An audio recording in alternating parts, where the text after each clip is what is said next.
प्रिय भाई बहनों, शुभाशीष। आज का यह वीडियो कक्षा नवम सामाजिक विज्ञान में नागरिक शास्त्र विषय के अंतर्गत पाठ 1 लोकतंत्र क्यों और लोकतंत्र क्या है, इस पाठ का अगला भाग है।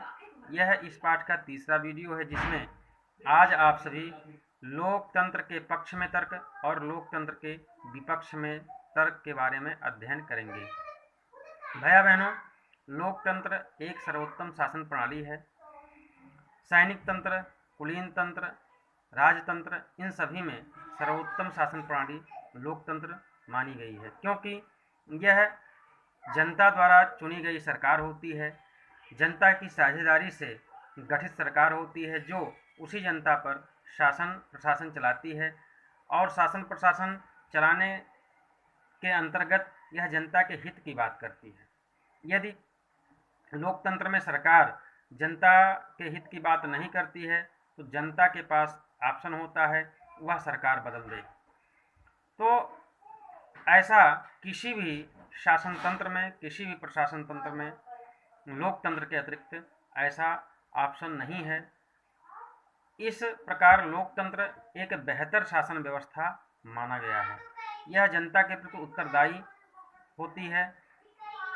साथ ही इसमें जो निर्णय लिए जाते हैं वह निर्णय कोई एक व्यक्ति नहीं लेता है, अर्थात यह शासन व्यवस्था निरंकुश नहीं होती है। निर्णय परस्पर विचार के माध्यम से पक्ष विपक्ष जो होते हैं, उन पक्ष विपक्ष के माध्यम से निर्णय ली जाती है। बहुमत से लिया गया निर्णय जनता के लिए और देश के लिए हितकारी होता है। साथ ही इसमें न्यायपालिका होती है। न्यायपालिका सरकार और जनता के मध्य संबंध स्थापित करने का काम करती है। यदि सरकार कोई गलत निर्णय लेती है, संवैधानिक नियमों के खिलाफ चलती है, तो न्यायपालिका उस पर अंकुश लगाने का काम करती है। साथ ही इस लोकतंत्र में सभी धर्मों को सम्मान मिलता है, सभी जातियों को सम्मान मिलता है। गरीब अमीर सबको बराबर दृष्टि से देखा जाता है। सभी को अवसर हर प्रकार से, रोजगार में, शिक्षा में और व्यापार में, आर्थिक उन्नति करने में सभी लोगों को एक समान अवसर मिलता है।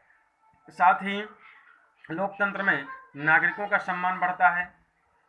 जो भी नागरिक होते हैं वह अपने को गौरवान्वित महसूस करते हैं, क्योंकि उनको अनेक ऐसे मौलिक अधिकार दिए गए होते हैं जिन मौलिक अधिकारों के माध्यम से वे अपने को स्वतंत्र और हर प्रकार से स्वच्छंद महसूस करते हैं और अपने को समानता के दायरे में महसूस करते हैं, अपने को सभी लोगों में समान पाते हैं।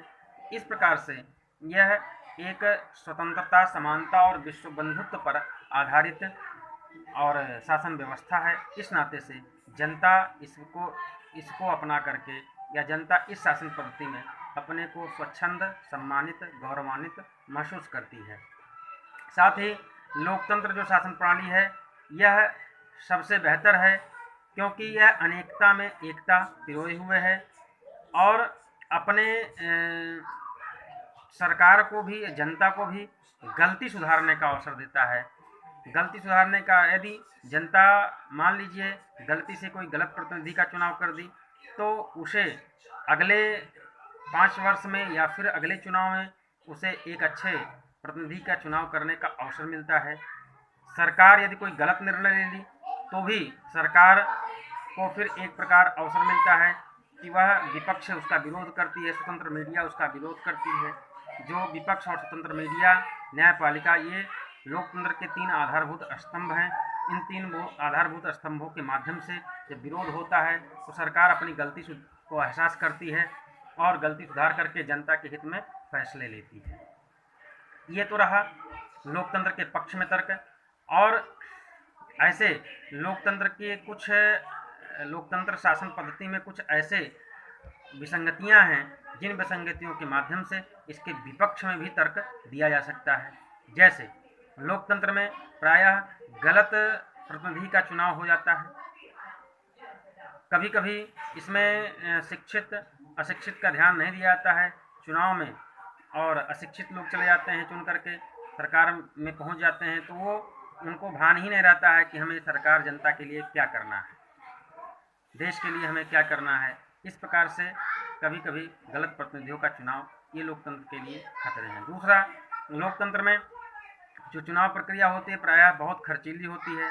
खर्चीली होने के साथ साथ इसमें अनेक प्रकार के अनैतिक कार्यों का प्रयोग किया जाता है, जैसे कि मत पेटी की चोरी कर लेना, और जो मतों का जो होता है खरीद फरोख्त, ये इस प्रकार के अनैतिक कार्य किए जाते हैं। साथ ही साथ लोकतंत्र में भ्रष्टाचार का बोलबाला रहता है। प्रायः हर व्यक्ति अपने को स्वतंत्र मानता है और स्वतंत्र रहते हुए वह अपने अधिकारों का दुरुपयोग करता है।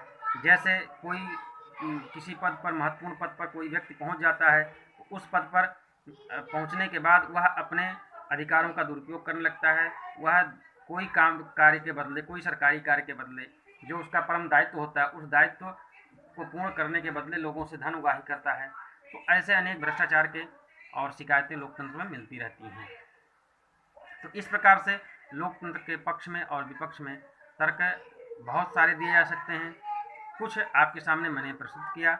आशा है कि इससे आपको समझ में आया होगा। आज के लिए इतना ही। धन्यवाद।